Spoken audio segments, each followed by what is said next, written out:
guys, will I'm gonna prophesy. show you how to open this tonight. Your young men will see vision. Ito na naman tayo mga seniors. And your old men, may 20% discount. Will dream dreams. Parang naranasan ko na.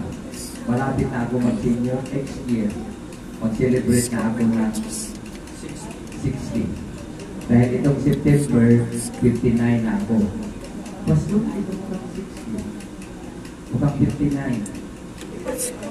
Na mamaya ang birthday. 60 pa rin. Your old men will dream. Dami kong dream. Ang mga, parang tama ito talaga sa akin. Kahit ganitong edad ko, ang dami kong pangarap. Ang dami kong pangarap. Magtayo ng pabahay sa Bohol. Para yung mga taga-babayang Boholano, hindi na mahirapan magkaroon ng sariling tahanan. Fulfill. Amen? Kapag pangarapin mo will bring dreams, it will happen! Palakpakan po natin ang Lord. Gagamit siya ng tao to fulfill that dreams.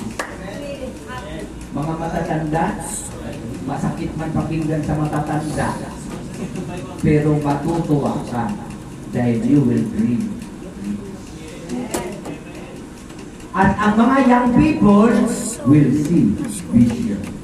Pastor, nakikita ko mayroong simbahan matatayo dito.